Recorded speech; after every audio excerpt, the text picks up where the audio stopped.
You're listening to DC on Screen.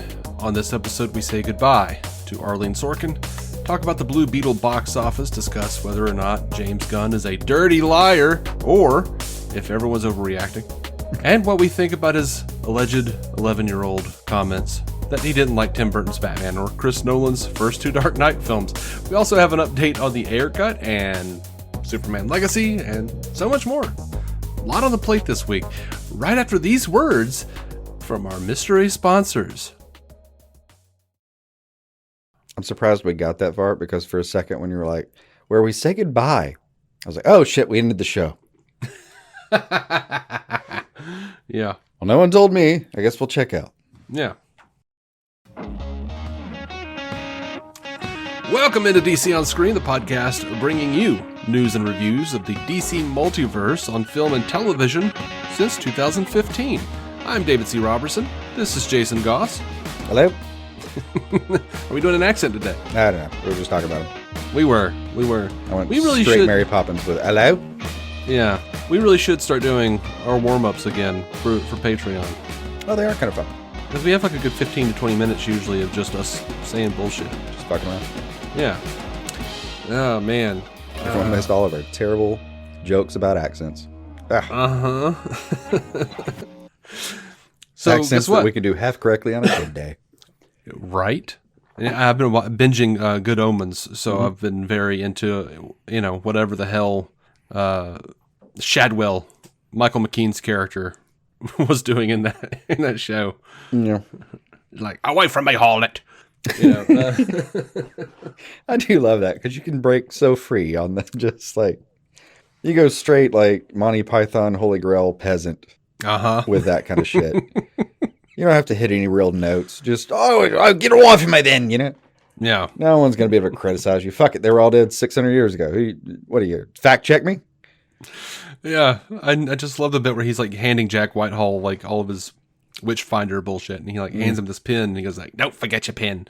He's like, "A pin?" And he's like, "The pin is the Witchfinder's bayonet," or some bullshit. I'm like, what is? It's very fitting for the book on his character, man. It just is. Yeah. I have a thumbtack, a scrap of paper, and a bowl of soup, and I shall fight the witches with it. Okay. Don't forget your candle. It's chunkier soup than normal. All right, buddy. Got this. You want a Tums? Yes, please. Thank you. Okay. Witchcraft. And I love, like, Aziraphale's in that is so proper, Mm-hmm. But then you have, like, the Tenet version that's just, it's Scottish as hell, but it's also got, like, I feel like he's Scottish as hell, but he's also been doing English roles for so long that he just kind of does English at moments. I don't know. I love listening to him talk in general, because, God, he just kind of can bounce wherever he wants to with stuff when he just gets put in, like, hey, you're just Northern European, man. Just make it work. We're going to love you. And, like, fucking I do. Yeah. Fucking do love him. Yep. This is a fantastic show. Speaking of shows that could be fantastic, but aren't, this is episode 699. Mm-hmm. So we are ending the show, as you next week is 700. Yeah. Okay. Yeah. And I don't know what we're gonna do. I don't either. Actually, that's a good point. Like, I feel like we should be like, we had 700 episodes or 100 episodes from the last 100 mark to figure out what we were going to do with this show on number 700, and I still don't know. This is 699, and I'm like, I mean, that's largely a lack of forethought. Right. So, funny enough, it's not like it snuck up on us. The 100 snuck up on us more in the early days, doing reviews for every episode. Mm-hmm. That's true. This we've had time for, and if anything, that's why it snuck up on us. That little bitch hid in the bushes for a little bit longer than we were expecting. Yeah, it's the little man from the draft board from the old Looney Tunes cartoons. Yeah. Like, I've got plenty of time to get to 700. Well, fucker. You get complacent. That's what happened. It's the little man from the draft board. Hello. We'll have to try to do something a little more fun than normal. Yeah, maybe so. It's fine. We'll just delay the episode for 2 months till we figure out. Oh, God. No, we won't. You sure? Yeah, I'm perfectly sure. Great. I don't know what we're going to be doing on news. I don't know if we're going to if we should just push that aside. We'll figure something out. It might be a normal episode. Hell, I don't know. But I don't know. Send us some feedback. What do you think we should do? Do it quickly so we have time to plan if you're right. Yes, please. God, do it quickly. And so you want to get in the news? Knock it out. Just slip it on in there. I mean, I do, and also I know what the news is, so I kind of don't. But yes, let's do it. Yeah. This was a shock to me, and it bummed me out for the rest of the night and most of the next day. Arleen Sorkin, who originated the voice of Harley Quinn on Batman the Animated Series. She was also the inspiration for Harley Quinn. She's passed away. Looks like it was complications from multiple sclerosis. I can't even say the word. She was 67, and she voiced Harley Quinn from 1992 to 2011. And then like a stint before that, before we realized that was what it was going to be, for just a moment. Like when you say inspired the character, like, damn. Yeah, because Paul Dini got his inspiration for Harley from watching his friend Arleen Sorkin play Calliope Jones in Days of Our Lives, and there's this dream sequence where she's like dressed up like a Harley Quinn, and that's what the inspiration was. And she was just Joker's henchwench in the first script. She was supposed to be a one-off character, and according to Mark Hamill, much like that first version, she killed it. Yep. They saw her performance. They were knocked out by it. And a legend was born. I mean, Harley's almost got Arlene's namesake. Her name's Harleen, for God's sake. Yeah. So, I mean, that her choices with that character, before it was even a character, like when it was an ambiguous a thing that she was doing for some shit she probably had about 2 hours to plan with, if we're being honest, because that was a soap opera. Like, I don't know. It just sort of came out of her in a way that I'm very grateful for, because like it was a force of nature how it came out, and what came after it. Like, no one could deny it. It was incredible. We're all better for it. I'm looking at 4 pictures on my fucking wall right now of Harley. Absolutely. And you know what I was thinking? Not to take anything at all away from Arleen Sorkin, but it's funny that, you know, the company she was in during those Days of Our Lives, because she was playing with John Delancey. Like, yeah, he was like one of her main cohorts on that series, and she had a lot of scenes with John Delancey, who went on to play Q in Star Trek: The Next Generation. Just very well known for just antics and you know, a chaos agent, jokes and fun, and you can look back and there are stories throughout the years of both of them talking about having so much fun with each other on that show. So yeah, man, it's a real bummer to say bye to her. Yeah. It's not a lot to say about it other than that. Yeah, that sucks. I'm glad you did what you did. Hope she's all right and the family all right. Yeah, absolutely. And I'm going to try to move this on to other things and hopefully have a little more fun on the show, because I don't want to be sad the entire episode. I think it would be a detriment to her if we didn't. I think you're right. All right, so Blue Beetle update on the box office. We got a 46.3 million domestically, and we're at 81.8 million worldwide. They didn't do a huge dip. There wasn't a huge dip. It was something like 45%, what I'm reading. And it's not doing like gangbusters, but it's kind of got legs, which is interesting. And a number of sites are actually posting these reports that their current projections, if they get even like the absolute low end of those estimates of $140 million, it's being projected for 140 or 170 million, somewhere in between there. If it hits the low end, it will surpass Shazam: Fury of the Gods. That's funny. So it will, fall short of the Flash. But what's interesting though about all of these things, I mean, those legs are interesting alone. Absolutely. And we know that it hasn't opened in Australia yet. It hasn't opened, I guess, in New Zealand yet, from what I understand. Those theater like owners are, yeah, but there are still territories who are like pushing it back for the break. Yeah. And it's also funny, like our friend Pud over on X, I guess, pointed out that all of this money they're making in the box office is bonus money. He says, once it's on Max, as it was originally intended to be, the narrative should change to how it's an entertaining film. The barrier to entry was supposed to be streaming. For most folks, it will be. That's a good point that I had not considered. I mean, it is. The only thing that's different about that is it doesn't show monetization figures. Like, it doesn't show how much money it made. We kind of have to assume based on a bunch of black boxes that no one can see in there. We have to assume, and that sucks to some degree. On the other hand, I kind of think streaming numbers and box office should all be private, just so we don't have any more of these freaking bullshit clickbait articles.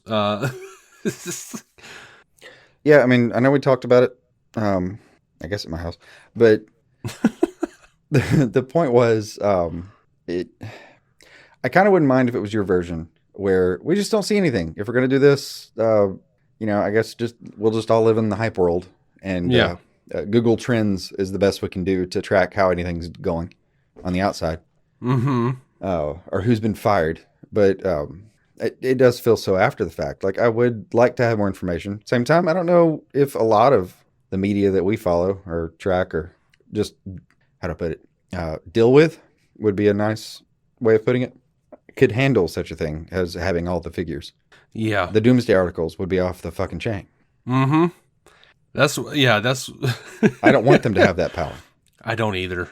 That's the freedom of the press has become a real thorn in my side from time to time with this DC stuff, because it's just like they I heard it's not going to do well. Founding Fathers thing. Yep, and freedom of the press, except for hot takes. No hot takes. No hot takes. That's what it's supposed to be.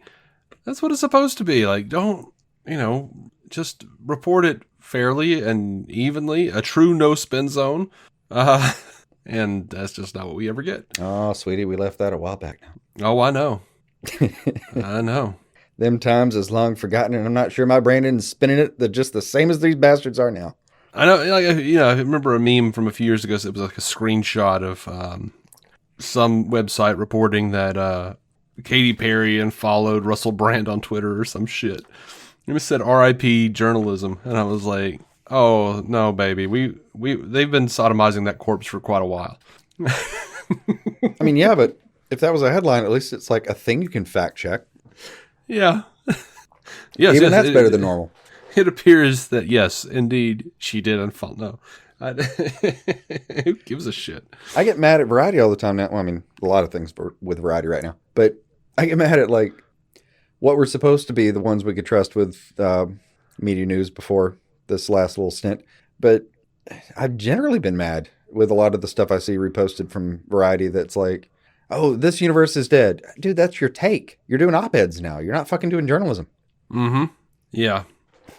And there are several that are just kind of like, I'll kind of look at it and see what I think. But most of the time you can kind of guess which way they're going with it. Because honestly, we don't know. Like Blue Beetle, like people are pointing out like, oh, it's going to make so much less than The Flash. Well, The Flash, well, that's fine. But their budget was like $200 million, $220 million, something like that. May have been higher. Blue Beetle was $104 million. That's a vast difference. Like, I can do percentages, and I'm telling you, it's at least more than 3. Mm-hmm. Downwards. I mean, it's just ridiculous. Yeah. Yeah, very different ballpark, very different game. And I don't know, the comparisons are weird and unfair and strange, and I just don't know what to do with them sometimes. Thankfully, it does seem like they were starting to move away from this. If it doesn't make $1 billion, it's a flop thing. Oh, that would be nice if we could actually, consider the fine points to some extent. That'd be fantastic. I'm like, Marvel's not making $1 billion anymore. It's not. But by the way, the same op-eds that I'm bitching about are, well, that's because the universe is failing now. Like it's over. Marvel's over. Count it out. TKO, dude. Right. But like in my head, and I'm probably wrong about this historically, but in my head we had a moment with the Harley Quinn movie. Yeah. Birds of Prey? Yeah. Where like we could have made that moment something where everyone took in all the particulars as something that should be considered and write thoughtful articles, and it just didn't happen that way. Just to put it briefly, did not happen that way. Yeah. And now, same actress goes out and makes $1 billion with a giant ass pink movie, and everyone wants to talk about all the fine points and bring it down. Yeah. Like, God damn it. She shouldn't have been able to make that much money because y'all don't like the film, but then she should have been able to So she failed. There's no squaring the circle. Yeah. That is a perfect example of why you shouldn't trust these people, because Barbie was clearly a ginormous success. Goddamn fucking hit. There's no way around it. Yeah. If you tried to fight these numbers, they will beat you in the billions. And if, I'm sorry, you can look down at your shriveled dick and feel insecure about it and blast about a movie online, but the movie made bank. Yeah, Blue Beetle beat it when it came out, but Barbie had been out for a month. Yeah. It just barely beat it. It had legs before Blue Beetle had legs. These things, it's lack of context, man. It's just lack of context. And then this Blue Beetle second week, Barbie was back in front of it. Yeah. Sorry. I wanted Blue Beetle to do well too. Not at the expense of Barbie. It looked like a perfectly fine movie. I haven't seen it yet, but I don't like going to theaters unless I have to. And by have to, I mean, I'm got to do a review for the show. Yeah. I don't enjoy the theater experience. I like to pause. I like to pee. I do like both those things. I like to grab a snack from time to time. Did I tell you we saw the Haunted Mansion? Oh, no. Which, by the way, better than the reviews. It's a perfectly serviceable movie. It's just not gonna, knock your dick in the dirt. But right. The part that really cracked me up about it, and it was fitting. We went to one of these theaters where you actually have like a recliner. Uh-huh. And sounds swanky. Yeah. Only thing I could have asked for was a draft beer that I didn't have. It was pretty great. But power went out. Oh. Somewhere at, I don't know, like 35, 40 minutes. Mm-hmm. So we spent about 15 minutes just kind of like, looking around, hanging out with all the kids there. And I kind of had an idea in my head that about the 20-minute mark, we're going to go talk about for reals, or is this come back on, or do we need to wrangle this little cabal of kids that has formed? Uh-huh. And I mean, we brought a triumvirate. It had turned into a cabal. At some point in like it felt like the last day of school vibe. Uh-huh. Where it just, no one cares. The teachers are barely paying attention, and you're a little bit of a Lord of the Flies vibe too. Like the kids are just doing their fucking thing, and I'm gonna have to try to wrangle this in at some point. And I was kind of just keeping an eye on the timing to try to tap out of that. But I realized at that moment, like, it's nice to be doing that and worrying about this in a recliner. It was very, very comfortable. But I've never actually been in one where it actually just straight cut out for 20 minutes. I think I have. It was a little weird for Haunted Mansion because I was already trying to like comfort a kid about like, no, it's not real, baby. It's cool. It's fine. But surreal, slightly surreal. What was yours? Yeah. What was mine? You're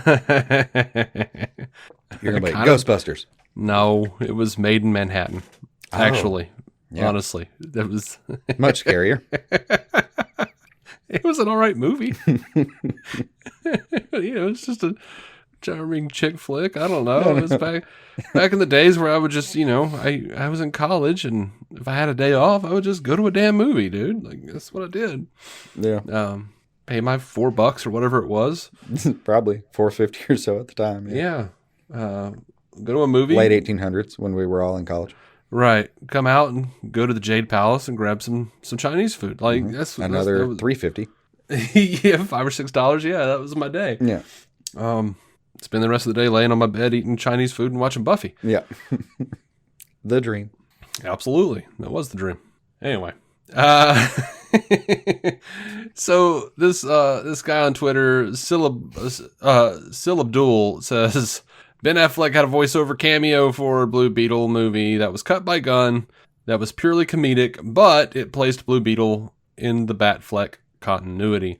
James Gunn responded, I've never heard of a Ben Affleck voice cameo in Beetle, nor has Peter, much less cut one. I never heard of one because one never existed. Just ask the producers. So there's that. He would have been well equipped to step in and correct it one way or the other, but before such a thing was said, if we were to take him at his word, he had nothing to fucking do with this movie. Yeah, seems like it. That was almost verbatim what he said before the advertising started. And the director Soto says the same thing. He said they didn't do anything with it. Of course, they might just be saying that. I don't know. I mean, yeah, of course. Yeah, like we could at all points not be getting the whole story. But Flash, Blue Beetle, the same prescription for both of them for Gunn. Like he had no input. They were already so made that it was a thing. No, that's not true about the Flash. He definitely had stuff to do with the Flash. I'm sorry, sir. You're all right. He cut some stuff. Oh, yes, he did. I mean, he had no input on making the damn thing. I mean, My bad. The end of it, he did. Yeah, he did. Aquaman and the Lost Kingdom, reports are saying they're going to keep their release date. A lot of movies at Warner Brothers have been pushed back to sort of fill out things for the coming year with the strike going on. But yeah, everyone's like shocked that Aquaman and the Lost Kingdom is keeping their date. And I'm like, they want to get this done.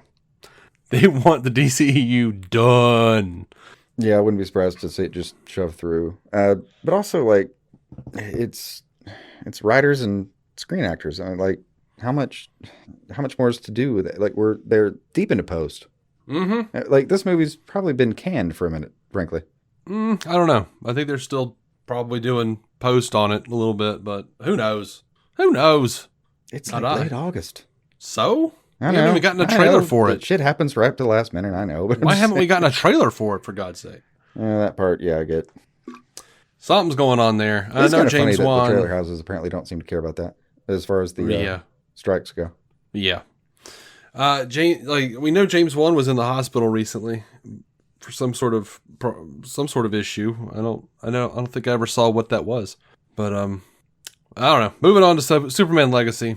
Did you see that James Gunn shared a photo of the art department's mascot dog dressed in a Superman cape? No. It was cute. That sounds adorable. It was. But of note, in the background,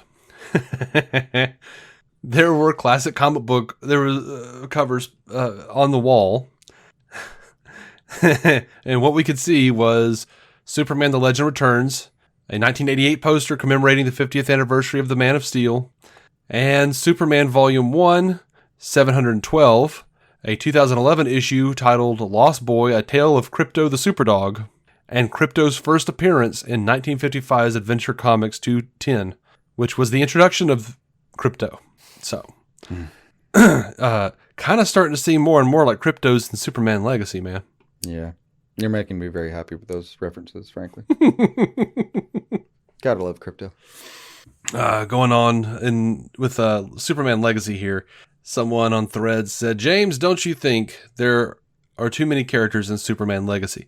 I just feel like there won't be much time for Superman himself. And James Gunn responded, I do not understand this fear. There are less characters than in 40-year-old Virgin. Did you think Steve Carell got enough time? All right, 2 questions. Is that the first time you've ever referenced Threads on the show? I don't think so, no. Okay. I'm just curious. It may be on the come up, but it's new to me. And yeah. 2, like, oh, God, he could have picked 100 references, but all valid. Mm-hmm. You see all these fucking character comedies all the time with, 30 cast members. And then you see these giant productions where, like, really the core cast is about 9 people. Yeah. And incidentals past that cost, I don't know, $50 a day or some shit. Mm-hmm. Like ridiculous low amounts of money. I saw him post this and I went, God, and fully expected. I cannot believe I haven't seen it yet. I headlined this like, James Gunn teases that Superman Legacy is going to be Superman sitting around a table with a bunch of his other superheroes talking about pussy. Like something like that. Like, oh, they're just going to repost the original criticisms of Kevin Smith's versions of Superman? Oh, just a bunch of people fucking talking the whole time. No action. Uh-huh. I haven't read it. Don't know anything about it, but that feels like something you'd do. I watched Clerks, and there wasn't one single punch. Mm-hmm. So there wasn't a punch, but there's definitely some They action. scuffled. Yeah, they scuffled. Randall and Dante had a bit of a tussle around the store. They did. I was referring more to the bathroom situation with the action. Oh. Uh-huh. All right. So, I've been seeing it all over Twitter and or X, whatever. A lot of people. You're just gonna stumble over these terms until everything settles, and I feel very bad for you on this. I know. I feel stupid saying X. I don't know how to advise you. I don't know what I would tell you to do differently. Like Yeah, X sounds stupid. I don't know if it'll even stick. Maybe I'll just call it Twix. Twix will be good. We're gonna Anyway. get hits from Nestle, cease and desist from Nestle eventually. Uh-huh. Who the fuck Yeah. owns that little treat? I haven't seen it much on Threads at all, but Facebook and Twix. Man, so many people, James Gunn is a liar. James Gunn is a liar. James Gunn is a liar. All right. So he said a thing earlier, a couple weeks ago, or this week, something like that. And someone had asked him if his Young Superman movie is set in the past. And Gunn said, I was never making a Young Superman movie, just a Superman movie. And this reignited all these claims that Gunn is a liar. Now, the reason they're saying that, and the thing they keep showing, is that Gunn in December said, in the initial stages, our story will be focusing on an earlier part of Superman's life, so the character will not be played by Henry Cavill. You can have a younger Superman than Cavill, and it not be a Young Superman movie. We're not making Smallville. He's not making Smallville. No. I get the questions. Like, young is a relative term. He did say it was a younger version than him. Mm-hmm. And like Cavill's Superman in this is pretty famously like 33-ish. Yeah. At least for current version. But then even then, even then it's got the earlier versions. I've seen him, 8 and infamously 0. Like he's been different days. And saying that someone's younger just means that it's younger than that date. I don't know from that either. I don't know how much I'd criticize the interpretation. Yeah, I don't see a problem here. I don't see a lie here. Not a lie by any stretch. I mean, I get taking it too far in the interpretation, though, for sure. Yeah, is like people are going crazy with this. Like, 'cause he never said that he was making Young Superman. He never did. He said it's just not the same age as Cavill.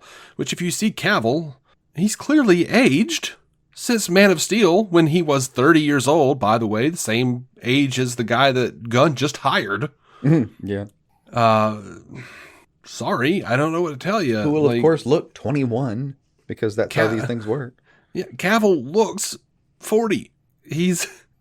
Look, I mean, I'm not denigrating the guy, but he's clearly, his hairline is receding like hell. You can see it. Like, I'm a bald man myself. I get it. I haven't seen that. Yeah, go back and look. Yeah. I'm kind of looking back to my memory of Man of Steel, and I don't disagree with you necessarily, but yeah, I'm not saying they can't fix it. I'm not saying that he could never come back and be Superman again. Even like what Gunn is saying here in the initial stages. Okay, well, that leaves a lot of room to wiggle, but I kind of honestly think he could not have chosen Henry Cavill because Henry Cavill will forever be Zack Snyder's Superman. I think that was my major point when the news changed.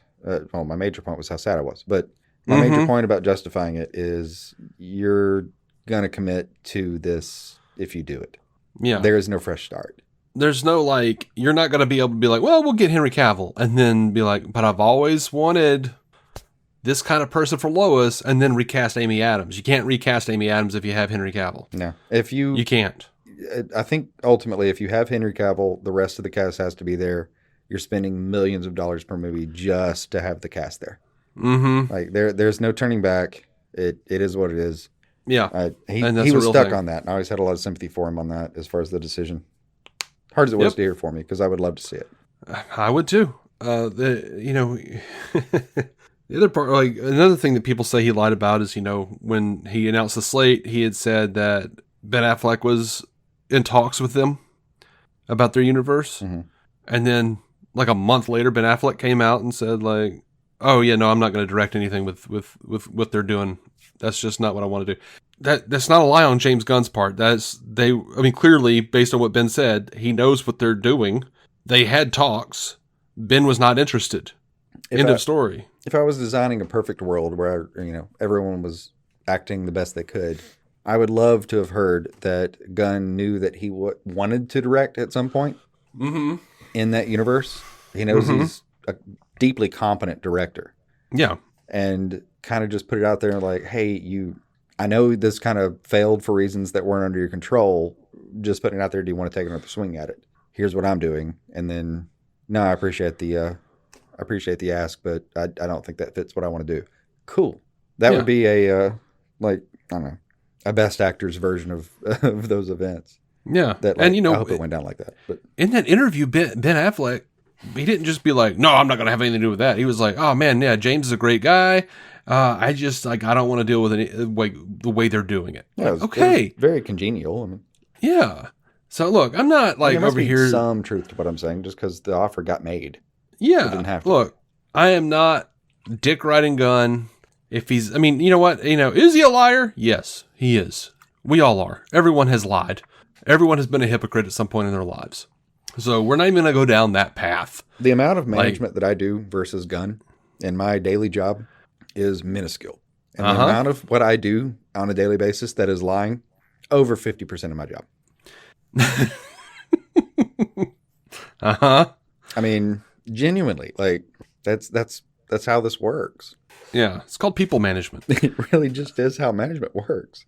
There's not a single solitary person on this earth, no matter what they believe about themselves, who actually who actually want to know the truth. They think they do. They don't want to know.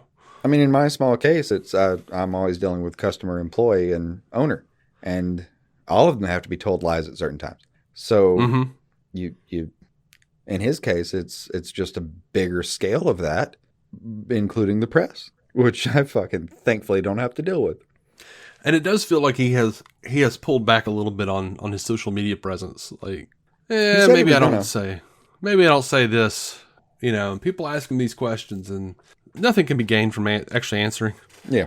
He did say he was gonna, and it's not lost to me that he said that slightly after he told Zaslav, no, that's not what I said. Mm-hmm. It really wasn't that long after he basically corrected his boss. Yeah. But, I don't know. It was fun to see it happen in, lightning round era kind of thing. Mm-hmm. Because, God, I'd love to see it now. Just him on the internet all day going, no, fuck you. Yep. Or just a little thumbs up emoji. This guy's got it. He's on it. Yep. So here are a few things that Gunn did say. Someone asked, Joey F. Misfit said, here's a question I think you're more likely to answer. Have you given any thought to the lay of the land of the DCU, where the different cities that the heroes operate are on a map? Will they all be right next to each other or spread out across the country like the source material? DC has some great cities with their own identities. I hope we get to see that. And Gunn says, we are creating an incredibly detailed world map. I'm here for it. I think that's cool. I like it. I would like to see it, actually. Even a couple of nerds sitting around building a map. I do kind of love that you could put Central City in like Upper Wyoming, and doesn't matter. He gets there. He gets there like a second, not a half later. Yep. And I hope Gotham and Metropolis are just like a bay across from each other. That's the one. That's the one I would demand.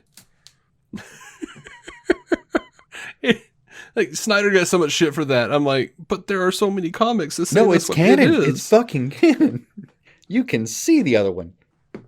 Like, some versions of it move it slightly to the left, I guess. But like, yeah. They are definitely like Cross Harbor. And I guess short of that, if we're going to go with anything that I just demand, that off the top of my head, it's got to be like, yeah, Kahndaq is going to be like, in my head, just slightly right of Egypt, I guess. Yeah. I mean, even in Batman Forever, when Val Kilmer goes like, oh, you could be halfway to Metropolis by now. Or I thought you'd be halfway to Metropolis by now. How would he have been halfway to Metropolis if it was that damn far away? Yeah. I don't know. Anyway. Depends on Batman films, man. I mean, some things don't make sense. Oh, sure. No. So Batman broke out of that fucking tomb of darkness and he was in Gotham in 20 minutes. I don't know where the hell Bane was raised, but he could probably hear the sirens. He did. He climbed out of the pit with a bad back. Darkness. All land entrances had been blown up. Mm-hmm. No air traffic coming in. He got to Gotham somehow, damn it. Mm-hmm. Quick. We're talking about Dark Knight Rises, in case anyone didn't know. Yeah. We're not fans. We are not. Now, James Gunn. They have been coming for James. Look, before we get to that though, someone on Threads asked or said that they would love to see Chris Pratt and Pom Klementieff play themselves in the next season of Peacemaker, and James responded, "There are reasons I wouldn't want either of those actors to play themselves in the DCU." Girl, he's got roles for him. There are plans. They're plans. He's got stuff going on. Someone asked... It ain't what you said, but they're plans. Yeah.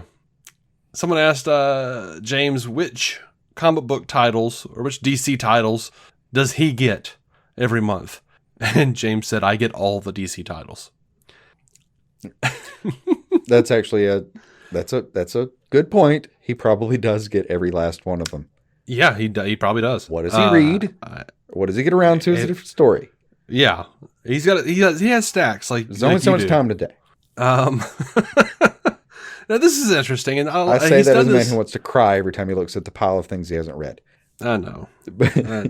You know that feeling. I do know that feeling. I just got all the Dark Crisis stuff, and God, I'm so excited. It took me a while I'm like 2 years behind on that. It took me so long to catch up just to be where I need to be to read this. That's cool. Like, I'm very excited.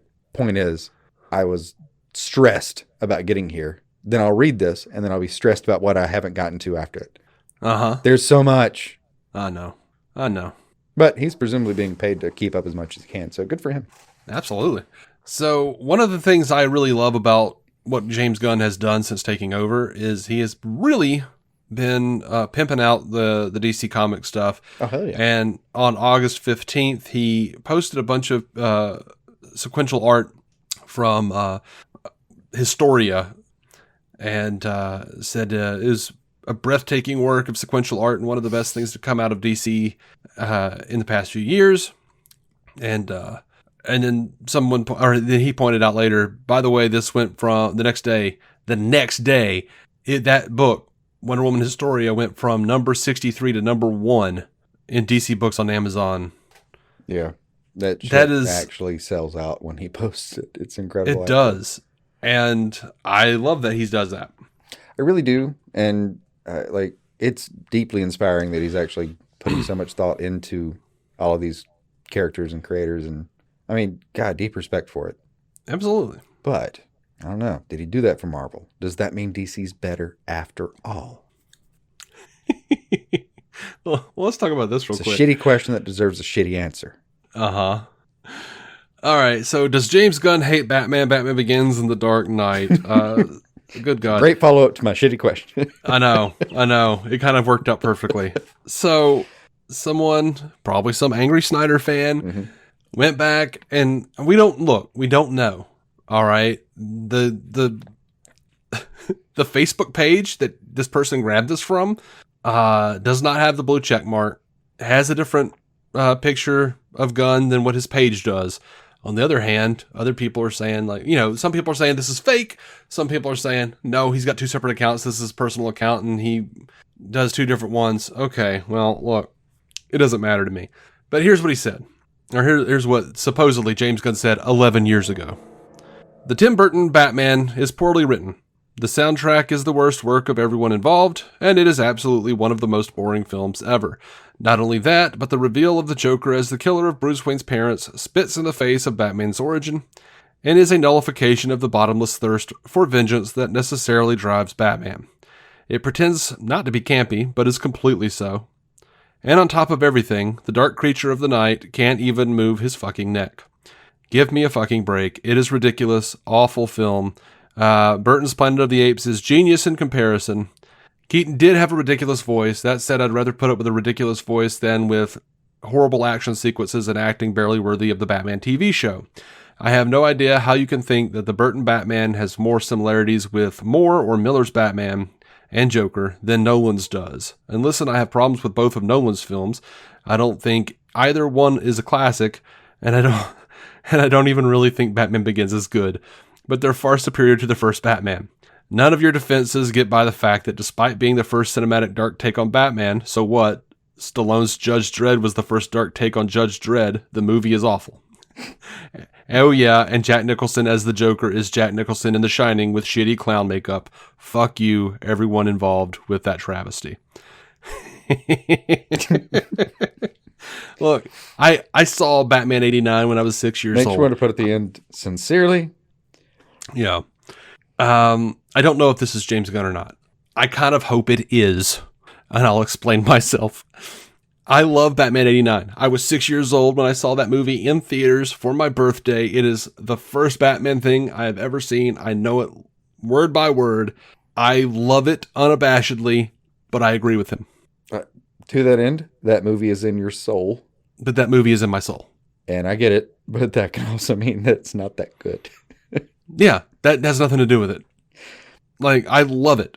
I think it's good. It's good to me in my soul, but from an objective point of view, from a comic book fan point of view, that movie gets all the shit wrong in so many ways.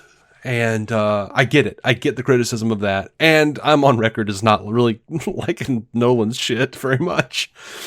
I can go back and forth. Like on the one hand, none of that sounds like phrasing that James Gunn normally uses. So well, it was 11 years ago. It was 11 years ago, like, so it is James Gunn. So, like, I'd be dubious. But, like, if I were to find out it was him, like, it also wouldn't be surprising. I could go either way on that. Well, here's why I hope it is true. Here's why I hope that this is his actual opinion. Let's hope this is actually him shitting on everything. I love that. Yeah. My take is, I hope it is. I hope it is him. Because it means...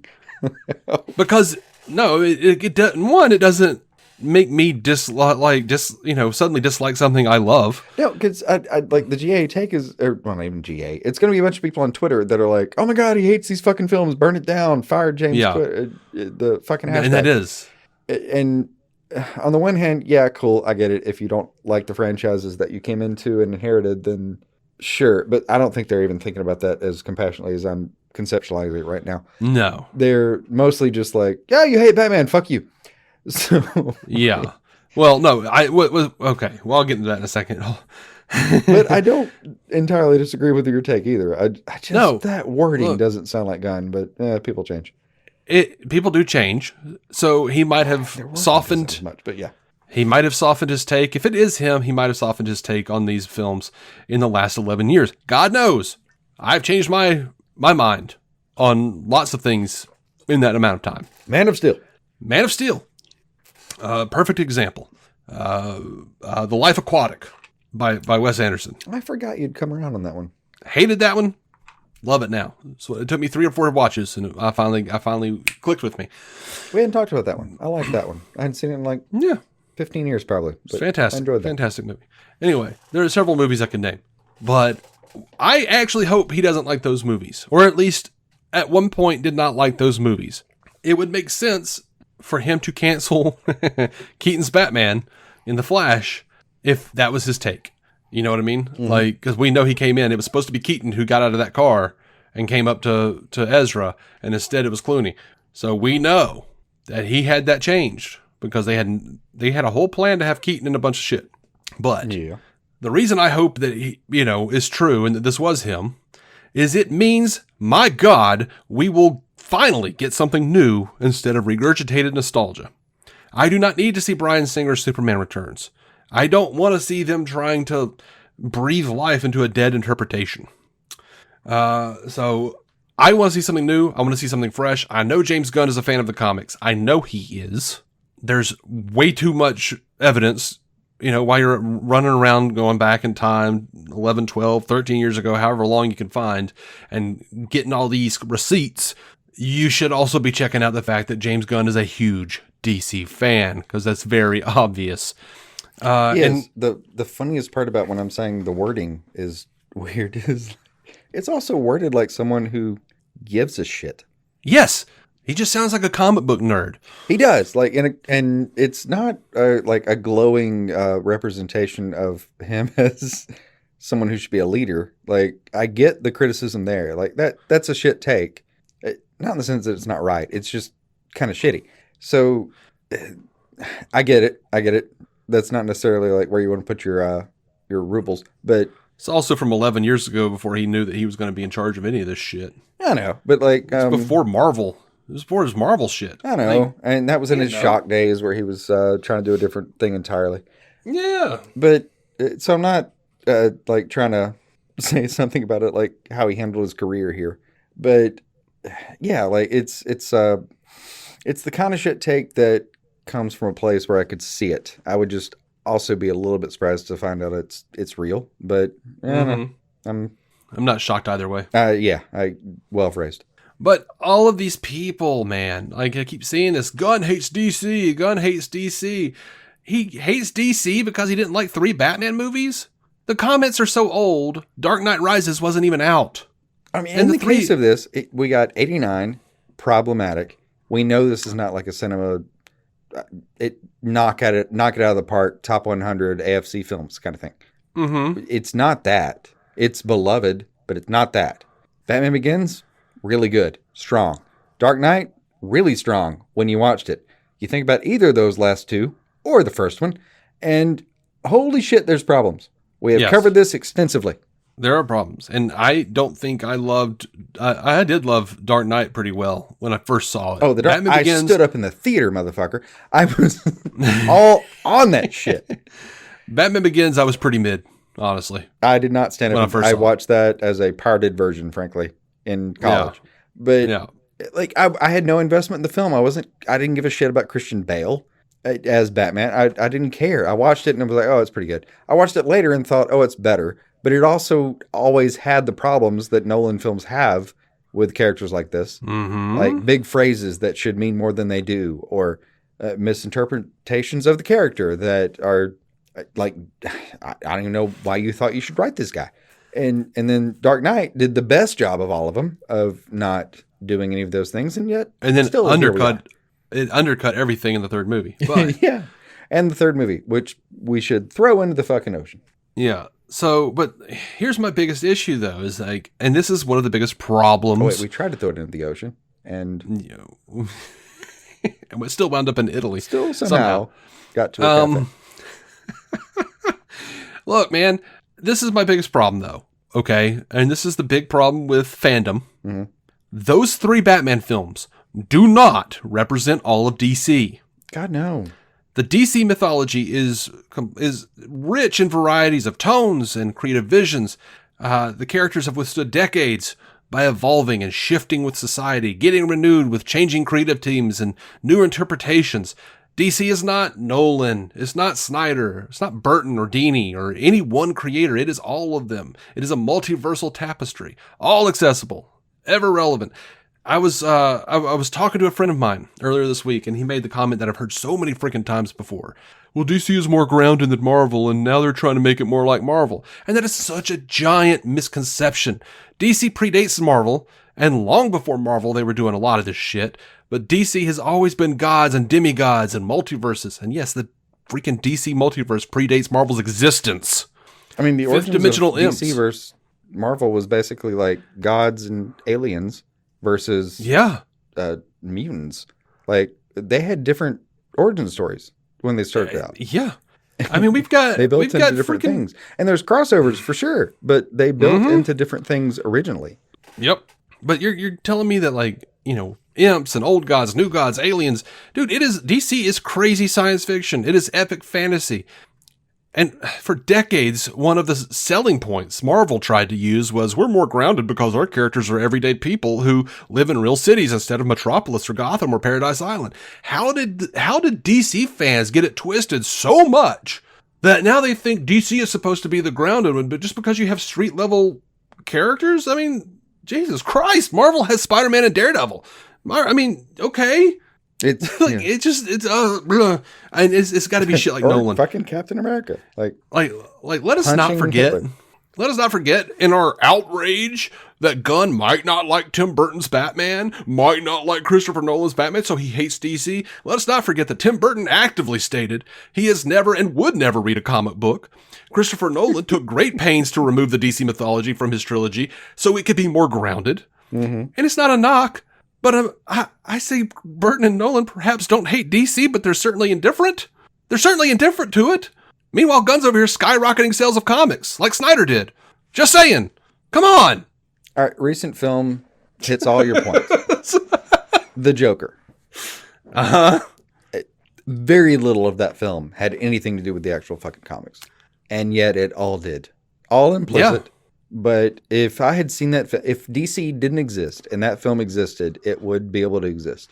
No one would wonder where it came from. It would still made a fucking $1 billion. It was just good for the sake of being good. $1 billion figures beside the point. A lot of people saw it because it was titled The Joker. But, like, it would still have been a good movie. But one of the beautiful things about it is, like, the character lends itself to being interpreted in such a way. And all of these, people are still, like, and I agree, look, it doesn't have a whole lot to do with Batman. It doesn't have a whole lot to do with the mythology so much. It's not exactly an interpretation of anything we've seen before. No, I mean, the only thing it hits very deeply is the Alan Moore multiple choice comment. Yeah. That's the only thing that I think it takes, as its like basis, as square one for the movie. But the same, we literally have Todd Phillips who said, like, I had this idea and I thought if we slap a comic book character over it, it's going to make more money. And he's right. Yeah. Because that movie would not have even been seen. It would be a cult classic. Probably. If that. But the beauty of the multiverse in DC, this established creation, is that we can have these kinds of movies and they all count. They all, like, somewhere in another universe, this happened. You're saying you can put a costume on things, dress it up a different way. Mm-hmm. Crazy talk. I know. So it looks like Monolith Productions, who's doing Middle-earth and Wonder Woman, might have multiple DC projects in development. This is a game company, and they have a job posting for an executive producer, and the post states that they will oversee development for multiple projects and must have, quote, DC franchise knowledge. This isn't a surprise. Gunn has been saying that DC Studios would include games. Yeah, from day one. Yep. Over and over he said that. So nice to see something about that. Not from a time management standpoint, because, oh my God, I do not have time to include games in my life right now. Me either. I would prefer for something that has, 75 hours of gameplay, not to be a thing I have to watch or do to, watch a movie. But it'll be like it always is. There'll be like a reference in there.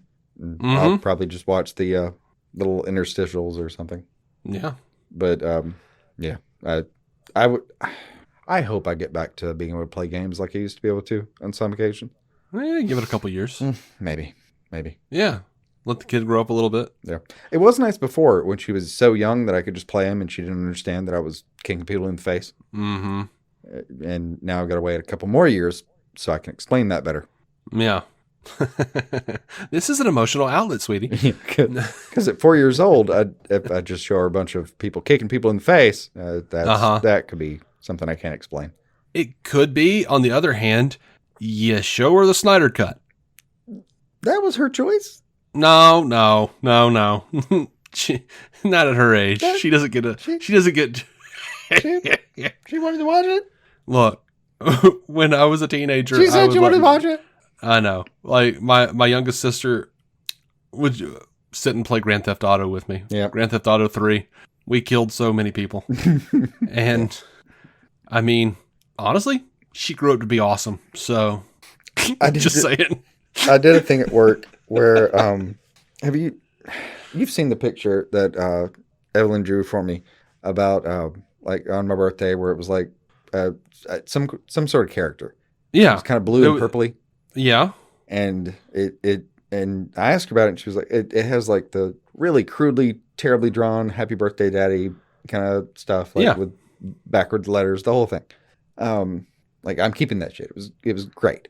Yeah. But there's like it looks a little off on the face, and then there's a little thing on the side that's in somebody's hand on the left side, and like that shit looks like. And she told me, "Hey, I drew your favorite character, the Joker." I was like, "Oh, I love the Joker." And then, like, it looks like she's got Batman's head, or he's got Batman's head in his hand. Now, see, that was interesting because you told me that the other day, and then I was in your office and I was looking at it. I think it's Joker's face. It looks to me like he ripped off his own face, like in the Scott Snyder stuff. Oh, I don't think she's ever seen that though. You don't think so? No, I don't think so. Well, maybe it is Batman's head or his mask or something. Maybe, but because the head does look deflated. That's what made me think it looked like his face.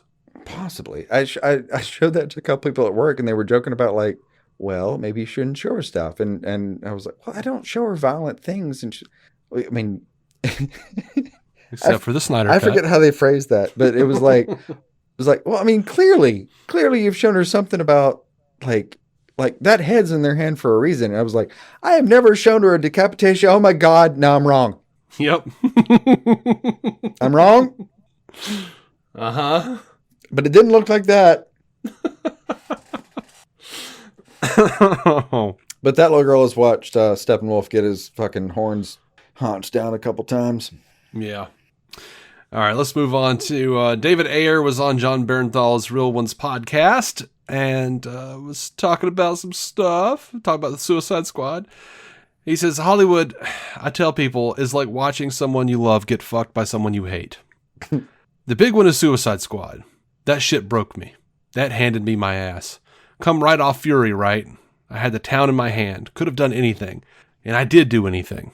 And I go on this journey with Suicide Squad.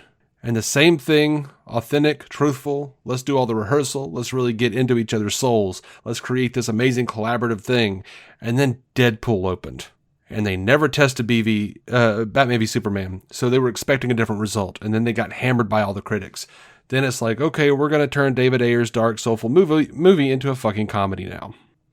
And a lot of people have kind of been shitting on Ayer. Like, honestly, Twix is crazy right now. People just coming at David Ayer like mad. But I understand. Like, he wants his shit to be seen. So I'm not mad about it. And he's owned all of his mistakes, you know. Like, but people are still mad. Like, oh, when it came out, you said it was your cut. No, he had to. He was under contract to. He did. I'm gonna give him a free pass on that. That's all. If you want to know what happens when you ignore that contract and you ignore the NDAs, look at what happened to Josh Trank with Fantastic Four. Yeah. But he did give an update on the Ayer cut. He says, I talked to James Gunn and they got their own. They're trying to figure that whole mess out. And you know, it's possible, but they want to get some scores on the board first. Perfectly reasonable. Yet another reason people say that Gunn lied, because apparently he promised this cut would come out and he didn't. I don't remember him ever promising that was a thing. No, he never did. We covered this shit on a weekly to semi-weekly basis. He never said that shit. He never said, I promise David Ayer's Suicide Squad is going to be out. It has been the same story. Ayer has said, he said months ago, let the guy get some wins under his belt. Let him get some shit out and establish some of their own stuff before they start putting out director's cuts of old stuff. God, I think the most Gunn's ever said about Ayer is basically, yeah, I like the guy. Like, he can't say much more. And yeah, in that heated environment. They've both been very, very supportive of each other, and they've both said they're friends. I mean, but it's the same with, the fact that Gunn and Snyder say that they're friends. They both agree that they're friends. They're buddies. And just if you don't want to believe that, if you hate James Gunn so much, you're just saying, well, Snyder's being polite, Ayer's being polite to get what they want. Okay. That's fine. I'm not even saying you're wrong. It's Hollywood, but probably in this case. Maybe not. I don't know. I prefer to think they were friends unless something comes out, and then I'll be like, oh, okay. Well, yeah. Guess they weren't. In that case. It's Hollywood in this case. Yeah. So, by the way, The Flash is officially streaming on Max. It's so funny to me. It's so funny to me that, it's been doing so well. It's the number one bestseller on 4K Blu-ray. Mm-hmm. It was like the number one streaming thing when it came out. Like, something... we don't know what's going to happen with these things. Who knows, man? Ezra might be back. We sitting there going, "There's a flop." Okay, we'll see. We don't know that. Yeah, I'll tell you this: every place I went to, the Flash action figures from McFarlane were pretty well sold out.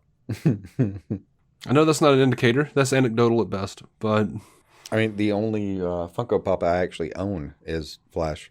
Mm-hmm. But it was cute, to be fair. It was. The Flash 4K edition on sale August 29th. It's the number one bestseller in fantasy Blu-ray discs on Amazon. In second place, the Flash Blu-ray. Nice. Here we are again. Yeah. So you can get the 4K Steelbook pre-ordered. Well, as of today, you can just go buy it in the store. Yeah. 4K Blu-ray digital copy. That'll be $29.96 on Amazon. Exclusive packaging with collectible art cards is available on Blu-ray at Target, priced at $26.99, while the Flash Icon Edition, housed in a 3-layer digipack, is offered exclusively at Walmart for $34.96. And we have news on the Titans Season 4 and the complete series release date. That is October 17th. So there's that. I can get behind that. I am more interested in the second half of another series. Doom Patrol? Yeah, that's the one. Yeah. When am I getting it, bitch? You know, when am I getting it? But, the fourth season of Titans has that... They brought together a bunch of TV stuff for the first time since Crisis on Infinite Earths. They had a big multiverse scene that had cameos from The Flash, played by Grant Gustin, Stargirl, Brett Basinger, Shazam, Zachary Levi, and, of course, Grant Morrison, playing himself. Also, hilariously, Grant Gustin didn't know he was in it. People started asking him questions about it. He's like, I didn't do that. They just threw in some stuff. I don't know. You sold your image, you asshole. That actually feels very Raven, now that I say it. Yeah. Speaking of The Flash, final season and the complete series, that is also coming to Blu-ray today. Yay! Blu-ray and DVD will feature all 13 final episodes of The Flash, along with a number of special features, including several deleted scenes, a season 9 gag reel, and a special featurette, The Flash, the Saga of the Scarlet Speedster. Nice. It will retail for $19.99 on DVD, $24.95 on Blu-ray. And the complete series will retail for $119.99 on DVD and $149.99 on Blu-ray. I was going to get into some feedback, but we've run really long, and I think I'll save it for next week because it's the 700th episode. Oh, what do you think? No, I can dig that. Okay. Wait, you can dig doing feedback now, or you can wait? You want to wait until next week? Even the next week, unless it's like deeply relevant to here. It's not. Not terribly, but you guys, if continue. Unless like question one is, what did you think about the Blue Beetle second week numbers? Yeah, I mean, I think we had Andre Sparks say that he liked Blue Beetle and thought it was a good movie. Yeah, well, we'll still mention it next week, buddy. But you know what? We will mention it next week. We did have a couple of questions, which means, you know what? We're going to do a Q&A. How about a Q&A on episode 700? Sounds good. You guys send us all of your questions. We'll answer them. And if we don't have them, we'll just talk some bullshit until the show's over. I think at the beginning of this episode, we basically said, well, we'll talk about what we can do. And I guess in an hour and some change, you've been like, well, this is what we're going to try. This is running long. Let's push the feedback to next week. I mean, I'm not disagreeing. Yeah. So, yeah. Q&A, guys. Send us some questions or comments. It is our 700th episode coming up. So, yeah. Oh, if you got stuff to say, niceties, or just basic questions about who the hell we even are, why we're doing this, why the hell we've been doing this for so damn long. I mean, yeah. Because, I mean, I'll try to answer, but sometimes I wonder myself. And, by the way, if you'd like to help support the show, you can always leave us a good starred 5-starred review on Apple Podcasts or Spotify. You can actually leave us a written review as well, telling people, check this out. What the hell's wrong with you? Of course, the best way to support the show is through Patreon, patreon.com/DC on screen. By the way, some of our patrons, we just had a patron who is getting a free book. Just a free book because Jason didn't want his book anymore. Yeah. I have another copy and we're here now. So sometimes patrons just get free shit. Yeah, it's also true. You never know. Very rare. It's very rare, but... I mean, that being said, there's been a lot of free books handed out over the years of ratings lottery kind of thing. Or yeah. Actually, you know what? You sent me a picture of a book that you want to get rid of, another book you want to get rid of, and I haven't posted it yet. I have another thing I just have an extra of. So yeah. So that's usually open to all patrons, though, either the $1 tier or the $5 tier. And come check us out, man. Patreon.com/DC on screen really helps to get us going. Patreon.com/DC on screen. I'm done. No, I like it. We'll mnemonic. We'll do a song for it. Patreon.com. Help us, come on. We make promises that we cannot keep because but our love for you is so deep. Yes. We're there. We got this. We want to make more, but Jason has a kid. How do you rhyme with kid?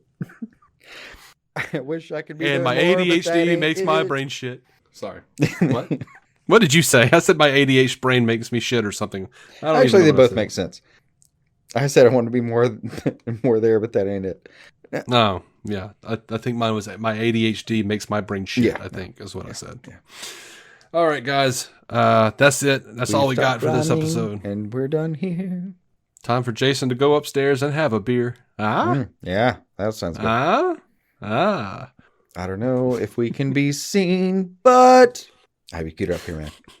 Got you queued up. You ready? You ready? What did you say? What did you say? I forgot. I got distracted. I think I said it. Oh, fuck, I forgot. Let me try. Oh, for the love of God. The point was...